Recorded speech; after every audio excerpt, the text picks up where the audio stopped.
Faleminderit e nderuar nënkryetare Kuvendit.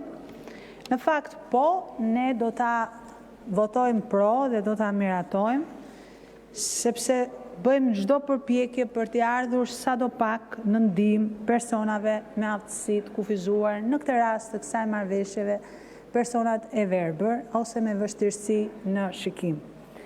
Por ajo që duhet themi dhe që duhet marrim angazhim, në fakt, nga ky kuvend, lidhet me gjendjen e mjerueshme që i ka lënë shteti personat me aftësi të kufizuar.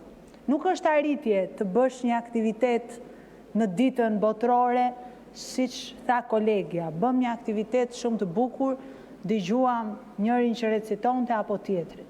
Ky nuk është kontribut për personat me aftësi të kufizuar. Realisht nuk do të sjell situatën që është sot në Shqipëri. Sipas të dhënave zyrtare, 6.5% e popullsisë mbi 5 vjeç jeton me një formë aftësie të kufizuar. Janë të regjistruar rreth 144.000 persona, por vetëm 70.000 prej tyre marrin ndihmë financiare. Pra që këtu fillon problemi i parë. Jo të gjithë personat me aftësi të kufizuar kanë mundësi që të marrin ndihmë financiare.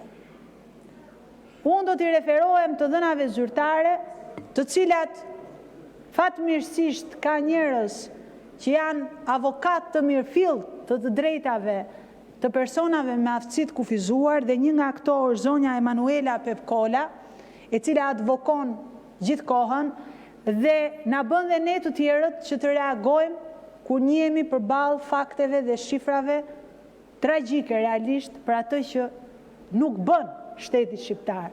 Se nuk mund të them bën shteti shqiptar në këtë harresë që i keni lënë personat me aftësi të kufizuar.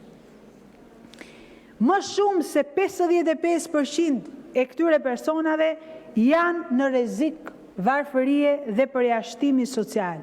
Dhe ky është treguesi më i lartë për Europën. Pra ne edhe këtu arrim të thyem një rekord dhe të kemi treguesin përkeq më të lartë në Europë. Ndërkohë që sensibiliteti duhet ishte më i larti për ata që nuk kanë mundësi tjetër për punë, për ata që e kanë të vështirë arsimin, për ata që e kanë të vështirë të kërkojnë vetë të drejtat e tyre. Duhet ishim ne, ligjvënësit, shoqëria që duhet jepte një dorë. Në Shqipëri ka mbaruar në fakt ai që ishte plani kombëtar i veprimit për personat me aftësi të kufizuar 2021-2025 dhe jo për çudi nuk ka asnjë raport monitorimi. Jo vetëm që s'ka asnjë raport monitorimi se a u realizua ky plan dhe çfarë u bë, por nuk ka asnjë përpjekje për një draft publik për një plan të ri 2026-2029 apo 2030, sepse nuk e keni ju prioritet. Edhe plani i parë ka qenë me advokim shumë të rëndësishëm nga organizatat. Dhe as nuk ju bie ndërmend që jemi në dhjetor të vitit 2025 dhe duhet ishte bërë një monitorim i plotë atyre që u realizuan, atyre që nuk u realizuan dhe çfarë duhet kërkoj strategjia e re, plani i ri kombëtar.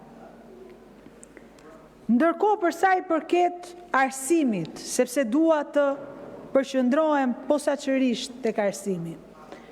Rreth 15 fëmijë me aftësi të kufizuar ka Shqipëria dhe nga këto 15.000 fëmijë vetëm 3.575 ndjekin një shkollë publike.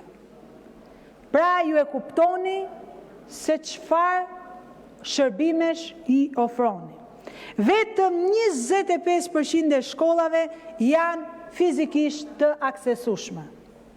Dhe pjesa tjetër, 75%, janë të pamundura të aksesohen nga fëmijët me aftësi të kufizuar.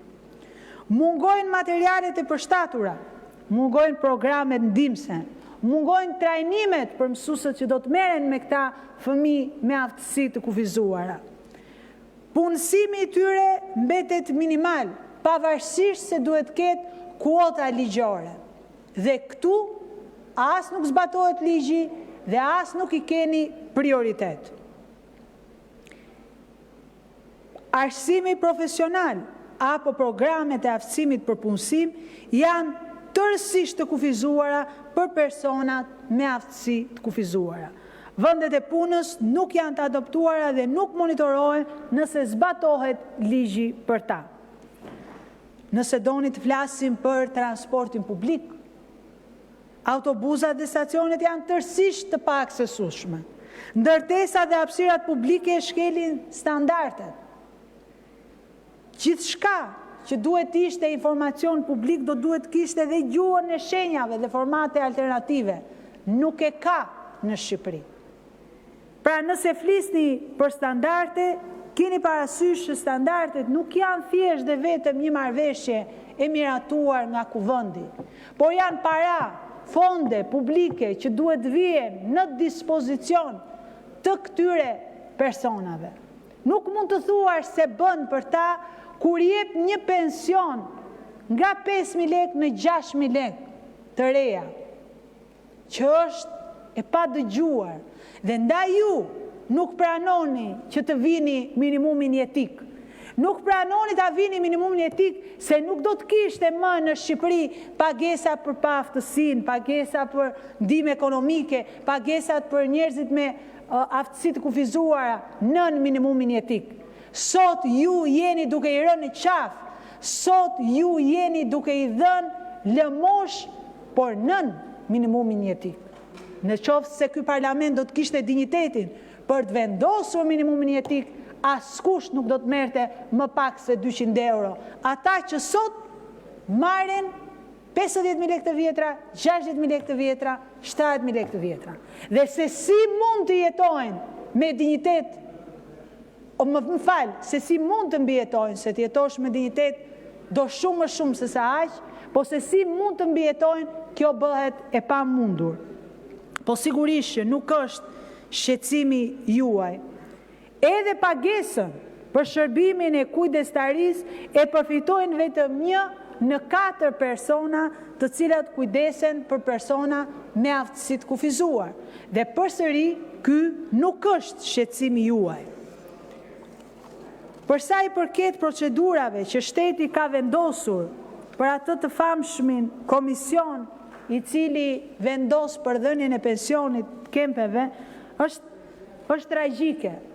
Është tragjike se si njerëz, persona me aftësi të kufizuar, do duhet të enden edhe të ribëjnë procedurat her pas here me dokumenta dhe me komisione, vetëm e vetëm sepse e keni shpikur si metodë për të marrë ca para, si metodë klienteliste, si metodë për fushatën elektorale, që në fakt disa me aftësi të pakufizuar janë disa të shëndetshëm që i marrin ato pagesa dhe ata që realisht ka nevojë për këto pagesa nuk i marrin, sepse duhet të enden në për zyrat e shtetit dhe duhet gjejnë njeriun e duhur.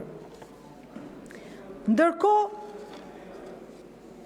dje po bët aktivitete, por në buxhetin tuaj, në atë buxhetin tuaj, atë më të madhin në histori, nuk ka ndonjë shtim, nuk ka ndonjë vëmendje, nuk ka ndonjë fond për personat me aftësi të kufizuar.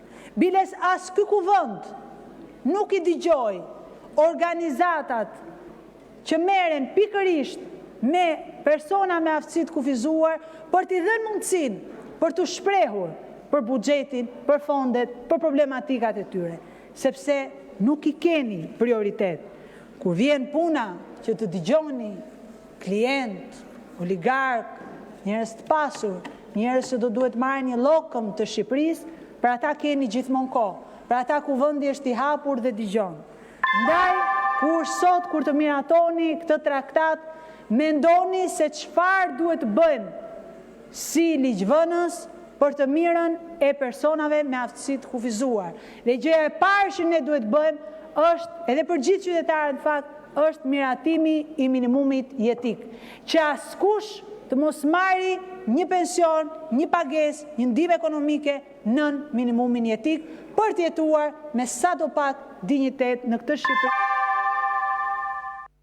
Faleminderit, zonja Zhupa, fjalën e ka